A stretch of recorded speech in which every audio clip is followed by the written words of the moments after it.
Hi, welcome to the podcast that explores what virtual assistants want business owners to know when they start asking themselves the question, hey, do I need a VA? I'm Rachael Davila, and after 18 years as a virtual assistant going it alone, I experienced the steep learning curve from the other side of the VA client relationship when I hired my own assistant. Joining me on this podcast is a group of friends and colleagues who all have their own take on what busy entrepreneurs need to know to find, hire, and work with a virtual assistant, and mindfully answer the question, hey, do I need a VA? Let's get this episode started.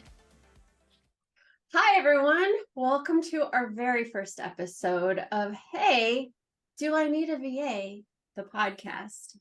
Joining me today are my friends and colleagues, LeAnn, Erimli, Bree BV, and Sydney Hubbard. And I'm your host, Rachael Davila, and my business is Extra Hands Virtual Assistants. We're going to go around and share with you a little bit about us and why we feel we're the experts for this topic to help clients who may be on the journey to finding a VA ask the important questions of what they need to know to find, hire, and work with a VA. So I'll wrap up, but LeAnn, you're in the top right of the screen, so I'm going to let you go first. Tell us who you are, what you do, how long you've been in business, where you're located, all of the big juicy pieces. Okay, I'm LeAnn Erimli. My business is Handling Business, and I'm located in San Diego. People can find me at handlingbusiness.com. So I started my VA business a little over 25 years ago, back when VA wasn't actually a thing. I had to explain what a VA or a virtual assistant was to everybody. I left corporate America when I gave birth to twins with special needs. And was no longer having the ability to work a regular 9-to-5 job. Still needing to make an income, I turned to admin work and doing it virtually. Back then, clients would do things like fax me their handwritten notes, and I would create PowerPoint presentations and put it on a disc and mail it back to them. Remember, 25 years ago, okay, guys, this was not just last year. Yeah. Over time, technology improved, which was awesome. And I added newsletters, websites, and now all things technical to my services. I enjoy technology, and I enjoy learning what I can do with technology. So my clients benefit from my geekiness, and I get to do something that I enjoy for a living. Yeah. And that's me. So if anyone has a technical question for me, I just refer them to LeAnn, because and I appreciate it. Technology is not my friend. So thank you, LeAnn, for geeking out on technology, because we need techie VAs like you. All right, Bree, tell us about you. Thanks, Rachael. My name's Bree. I'm actually in Canada, so I'm located in Edmonton, Alberta. I kind of stumbled into being a VA. I had a childcare business in my home for 20 years and got to the point where that didn't work for my family, but I still wanted something that was flexible, that I could work around my family's needs and be there for my kids. And I had a friend of mine who was struggling and having some things going on in her business that she was looking for support for. And so I offered to help her out. And so she was like, I wish I could organize things like you and coordinate things like you and find out and research like you. And within a week, she was like, how can I hire you? And I was like, this is cool. You would pay me for this? And so within 6 months, I transitioned out of my childcare business and started working for her. I started going to conferences, taking all these courses, and found out that this was something I really, really loved. And so I started getting more clients and kind of growing things from there. And I was sitting in a campground with my family, working from a waterfall because we happened to have service. And I'm like, everybody should be able to have the opportunity to do this, stay-at-home moms or people who feel stuck and don't want to do what they want to do. And so I decided to try and build an agency. So I now have a team of 8 of us, and it's amazing. We all work together. We all have different strengths, and we all coordinate and collaborate together so that clients kind of have a one-stop shop. is what we're trying to do. So you don't have to go find different people for all the different things and try and get them all to talk together. We do that in the background, and we help walk clients through not knowing exactly where they want to start or what that looks like, and just kind of bouncing ideas and being that team member with them to kind of walk them through where they could get support and what that could look like, and ride the waves with them. Because as we all know, an entrepreneur journey is not what you ever think it is. And it always has the roller coaster ride that you didn't see coming. And so it's nice to know that you don't have to ride those things on your own. And that's what we strive to do, is to team up with our clients and be through all that with them. Nice. And don't forget that you have this new social media component.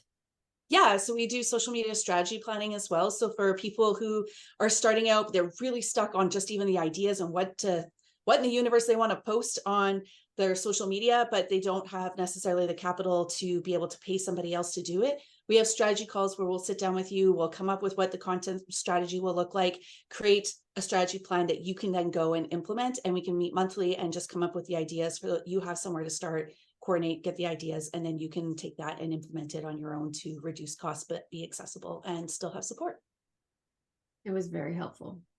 I went through her pillars, and then I come up with the ideas, but my assistant Sydney, who's next, gets to put it together for me. Yeah. Tell us about you. I'm Sydney Hubbard. I started VA work like a year and a half ago. I'm in my sophomore year at UC Berkeley, and I started doing VA work the summer of my senior year.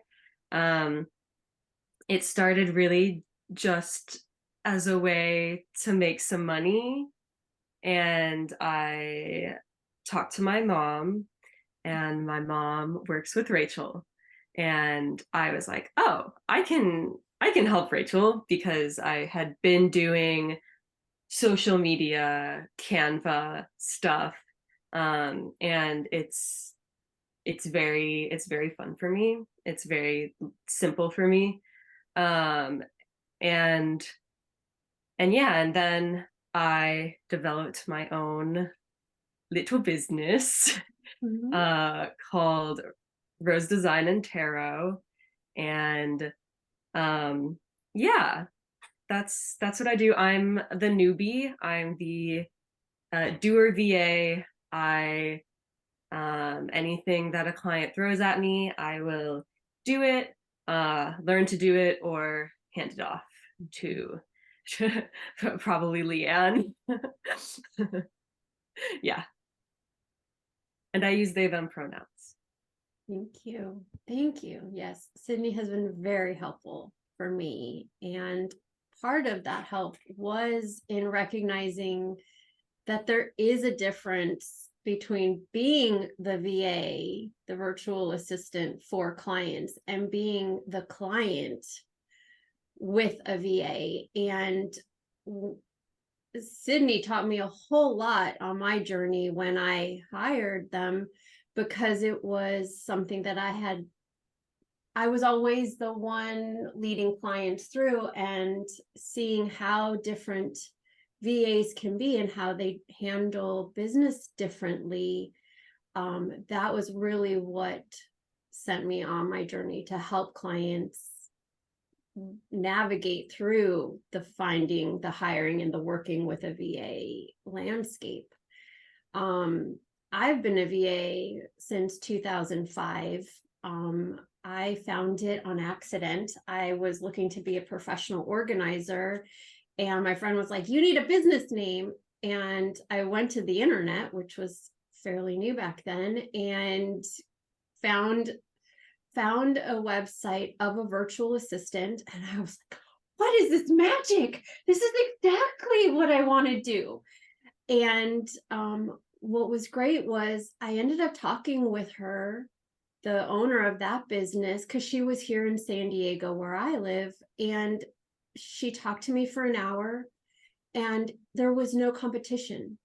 There was no, oh, you can't be a VA because I'm a VA here. It was, this wonderful magic community of women entrepreneurs helping women entrepreneurs do their thing. And I loved that feel about it, because then I could take my skills and gift it to other business owners and see that ripple that comes from when you're doing your zone of genius and you're helping your clients do their zone of genius, and their clients get the benefit of all of that. I just love that kind of ripple effect. And so I am so grateful for LeAnn and Bree and Sydney for being on the journey with me, for their collaboration and support in helping my business grow, but also in when I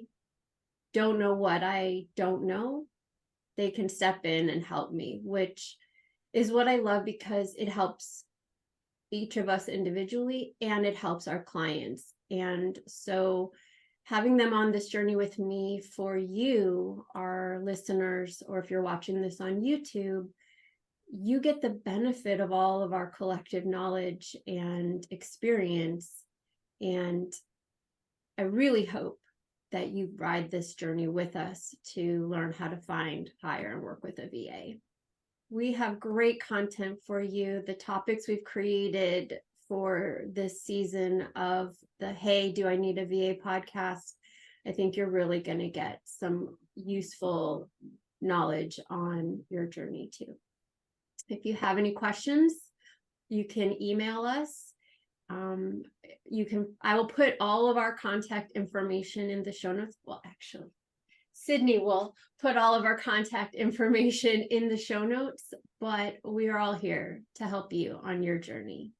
So thank you for joining us for episode 1. Stay tuned. Thank you for joining us on this episode of Hey, Do I Need a VA, the podcast. If you found this episode helpful, please leave a like, comment, or review. And feel free to join our Facebook group, Find, Hire, and Work with a VA, for more tips and tools. If you have any questions, please email them to heyvapodcast@gmail.com. We'll see you next time.